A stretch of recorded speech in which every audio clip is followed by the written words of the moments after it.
G'day ladies and gentlemen, welcome to Draw with Jazza. I'm Jazza, and today I'm going to be challenging myself to create an artwork that is as epic as possible using only liquid paper. I'm going to be creating an artwork on this quite large sheet of A3, well it's actually bigger than A3 because this is A4 and A3 is twice the size of A4, but this is bigger than that. So it's like somewhere between A3 and A2. It doesn't even matter. A big piece of black paper. Now, this stuff is a bit finicky to work with and it's usually reserved for erasing mistakes on white paper. The point of liquid paper is that it dries very quickly. You can apply it in bulk, but to unapply it is pretty difficult. This stuff dries really quickly and what I put down is down. So this truly will be an art challenge. Now why do I have three different things? Well, this one is a pen liquid paper, but it goes to, I don't know, it's a bit unpredictable sometimes, but hopefully it'll serve me in laying down a rough design.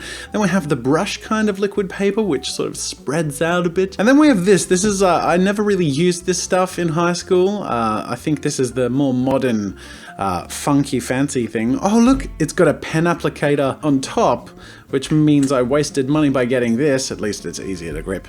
But this thing comes off and it's this one's more of a sponge. It's like a chisel sponge shape. So I don't know if that'll be useful or apply more evenly. Have no idea. All I know is I'm going to create an artwork using these things. It could work well and it also might not because yeah, I haven't practiced using this stuff. I haven't used it since high school. Wish me luck. So knowing the whiteout pens are notoriously flaky, I kept a piece of cardboard by my side that I could draw on and just get it going whenever it started to dry up a bit.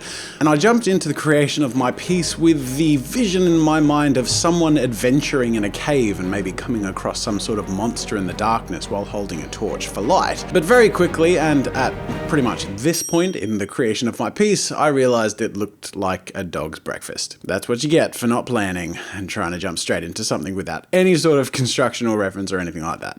So deciding that I have two sides to the piece of paper, I figured it doesn't matter what I do to this one now, I can do a few little rough sketches with my pen, and funnily enough the first sketch I did turns out better than the thing I was actually trying to draw in the first place, and started to play around with the idea of a monster, and then I realized that it's a bit stupid to be doing this all with a whiteout pen. So I backtracked again and went the old-fashioned way with just paper and pencil to rough out an idea. Now I pretty quickly came up with something I thought could work well and could be fun to use the liquid paper to bring to life, but I also realized I was going to be essentially working on an inverse. I was going to be painting the light. So I took a highlighter and I essentially colored in all of the areas that the light would be directly hitting, specifically the light from the torch that this adventurer is holding. This highlighted piece I kept by my side as I moved forward and flipped my black paper and created the final piece and used it as a reference, which was a huge help in knowing where to put the solid white mass, which was, of course, the light. The key with projects like this is to build things up incrementally. I will, of course, be adding bigger areas of highlights and texture to things like the stalagmites, stalactites, and the hero and the monster, but I made sure to start off with just the basic shapes, filled in wherever I knew they would 100% be filled in, for example, the front of the monster's face, but the rest I just kept with really simple and basic outlines. Once the overall structure of the piece was in place with my outlines, it was time to move on to a different utensil, specifically my brush and my sponge, to fill in larger areas of mass directly in line with the light from the adventurer's torch. Most notably the front of the monster's face, and then sort of tapering out with larger areas of light towards the front of the monster and slowly lessening as we get towards the back. Leaving the thin white outline, even for the areas that are a bit darker, makes sense because it sort of acts like a bit of a rim light and of course helps outline and provide form for the overall figure, but I made sure to focus specifically on the areas of the characters and the environment that would really catch the light.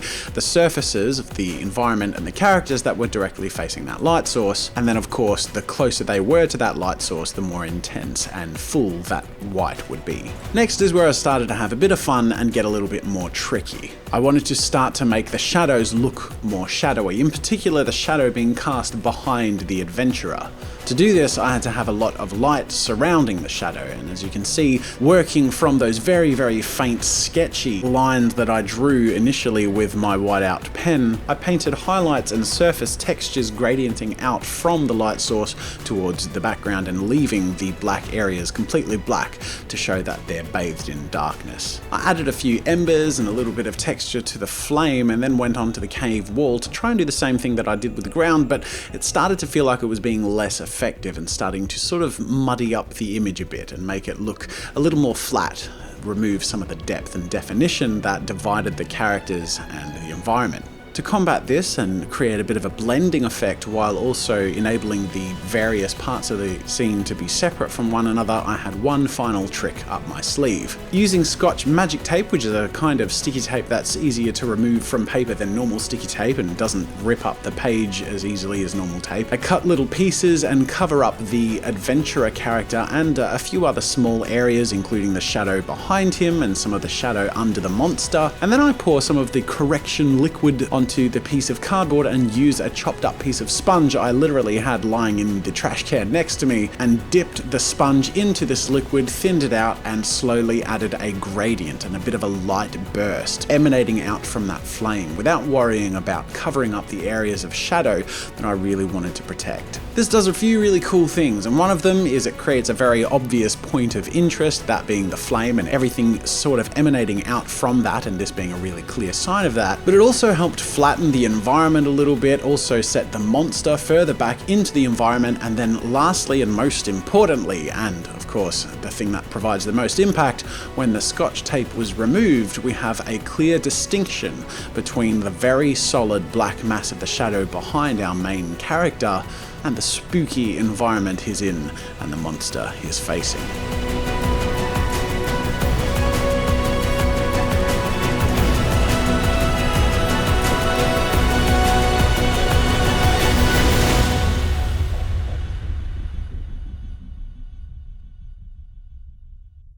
And there you go, ladies and gentlemen, that brings me to the end of my video, the result of my liquid paper challenge. Considering how hard this stuff is to work with and how fast it dries, I really like the way that turned out, and I am very happy with the result. I'll give my final thoughts and I suppose you could say review on creating artwork with liquid paper. The pen is by far the most useful because you can be a little bit more detailed and stuff. However, having the container to open up and spill out and use to create that sort of glowing effect ended up serving the piece really well and creating one of the coolest, most contrasting parts of the piece, which I wouldn't have been able to do otherwise. Because this stuff dries so fast, the sponge and the actual brush on these things tends to get really cloggy very quickly. Honestly, if you're trying to create something substantial with these, you won't really be able to use them after that one session, maybe two if you're really persistent. They don't tend to hold their refined shape very long, and that's because they're actually made to use for about half a second and then put away. But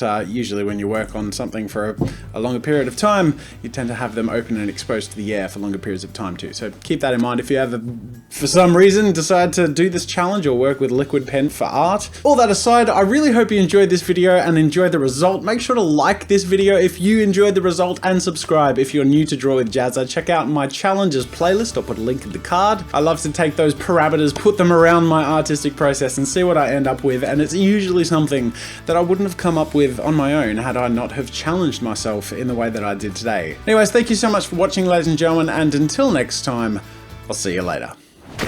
Make sure to subscribe to my channel to see more of my videos, and while you're at it, check out my shop where I sell ebooks, brushes, photo references, video courses, and more.